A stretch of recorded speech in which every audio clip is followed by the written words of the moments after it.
Yo, what is up, guys? Good9 giving you another live Wi-Fi battle. But this time it's on Pokemon Showdown, which I haven't done in a while. And this is an old battle that I've done around maybe a good, I believe it's a good 3 months or 6 months ago. It's a very old recording. It was an NU tournament of the Wi-Fi chat room, which sometimes they do some tournaments. One of those days when I was on there doing some trades, they actually did a Wi-Fi tournament. So I participated in NU, and this is actually the final match, which I'm going to be explaining how I won the tournament. Two things I want to point out.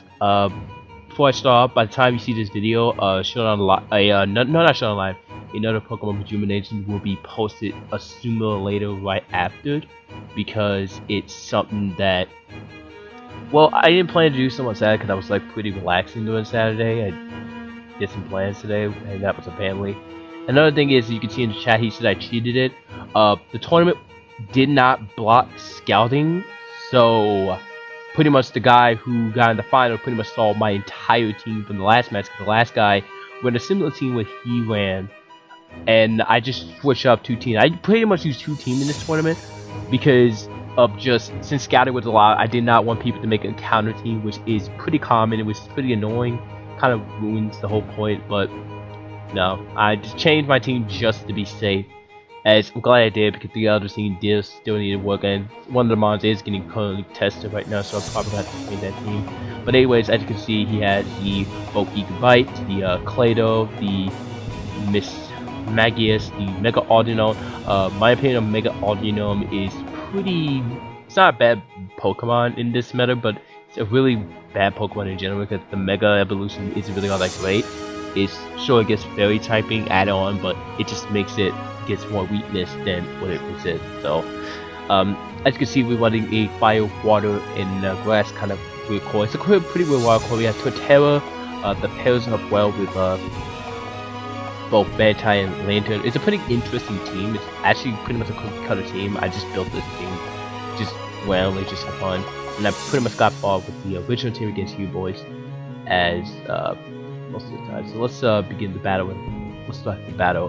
There was a lot of problems with this team that I had to take on is the Miss Magius and the Audinome. So let's begin the battle with normal speed. So decided to lead off with Torterra is of course to get up velocity, lead off the Gigabyte. Pretty obvious that this is obviously both Gigabyte. Just with the Stealth Fox, decided to go for the Stealth Fox as well to get some. Decided to go for the Home Claws, which pretty really wasn't really a smart idea, because despite the fact showing Eviolite, it did around like 18%, which is something that he should have never done. He should have like either Fire Blast, Toxic. Going for the Home Claws and EQ wasn't the smartest play. He decided to go after Miss Magius, which is pretty much fine. Doesn't really do anything. I could just switch out to any of my other walls. I have no reason to like keep Torterra in. He obviously had decided to switch out into the Pyroid.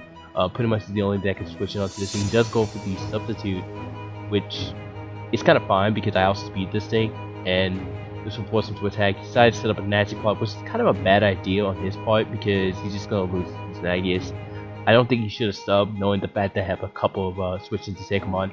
Goes into Zangoose, which is kind of bad. He does outspeed, and I switch out to the Pyroid. I didn't want to take a quick attack. I didn't want to take any damage. He does go for the Retaliate, which does around 39%. Pretty much, I'm pretty sure it would have done more at the Rock. Decided not to go for the Facade. He should have went for the Facade early on, right off the back, just to get like solid max damage. I don't know why he had to retaliate. So went up Standby just to priority pressure him, because at this point I'm trying to load his toxic damage, so he loses Zangoose pretty quickly, so might get Zangoose. I don't have to worry about the 50-50. Go after my Zangoose and decide I'm going to go for the quick attack.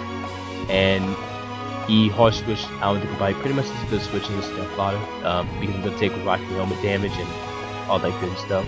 So pretty much all of my physical walls, so I decided to switch out into the Mantai, pretty much to avoid the EQ and any kind of Dragon type attack. Does put the debt well and go for the Dragon Claw, which does a good amount of damage on me, 33%. Still goes for the Dragon Claw, which still does a good 33%. And I go for the Defog just to get rid of these hazard on the field. Hazard is really going to cripple my remaining member of my team. He does go out into Lantern, which is a very good prediction. I went for the Skull. He reveals he has the Water Resort, which is kind of not a good ability that you should have run a lantern. I mean, both better. You should have went for the Thunderbolt. Well, actually, that's kind of a fool's idea. He went for the Ice Beam predicting. I don't know why he went for Ice Beam specifically, but he went out to goodbye as I went for the T-Wave. Did not want to risk the Lantern taking any damage. Does go for the Dragon Claw. Took a huge risk. He could have EQ'd, but he was predicting the Mentai to come in, so that play actually kind of saved me in the long run. He still has the Mega Autonom. Zangoose does come out, so I decided to let my, of course, Mentai die because I have no need of it. Go straight for the close combat, which should have went for Facade regardless because nothing takes Facade at this point. He should have done that better than close combat because he's basically just wasting more turns, and he reveals that he doesn't have the quick attack on this thing, which is pretty good in my part. I can go out to my Zangoose and have no fear of this thing, as he does go out into the Lantern, which pretty was a very, like, he did so many risky plays, but for a while he got far. So I decided to go for the Facade, and easy to kill this Lantern. Most Lanterns are not really bold and don't have defense investment. Goes out to the Mega Autonom. I didn't want to take any damage, then the Mega Autonom was definitely going to take this hit, but slowing him down will be the key. Does go for the Protect to scout to see what I'm going to do, just to also waste one toxic turn on my hit.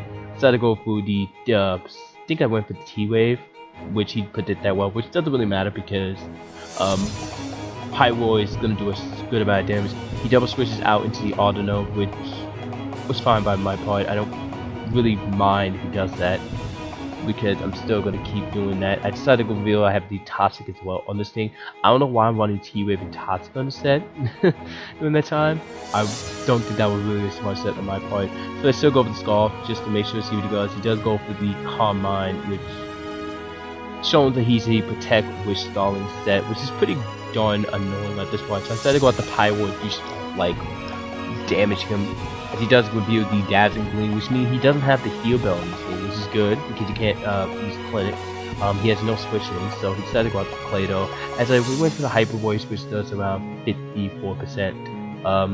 You can pretty much guess that he has no stage switches on me, and because he doesn't have the quick attack, he doesn't. I don't have no fear with his Pyro. I can literally spam Hyper Voice for days on him, and that's gonna cost him the L because it's like, without running a Room of Therapy and running consider a solid check, he's not really gonna beat me. He's gonna try to Protect Stall, which I don't know why he tried to do it, because even if he does like manage to somehow kill the Pyro, he still has to deal with the Zangoose, and he's poisoned. So without having like a healing factor on him, he's definitely gonna lose, judging on the damage. So GG to my opponent, Unnatural Life. I know this battle is very old, but it's something that I kind of considered wanting to put on the channel for a while. So hope you guys enjoy the video. Make sure you guys leave a like and also subscribe to the channel if you want to the channel. It also helps support the channel and it keeps me motivated from doing it. That's pretty much it. Be on the lookout for another Showdown line coming soon, and also another episode of Pokemon Rejuvenation. Thank you guys for watching. See you guys another time. Peace.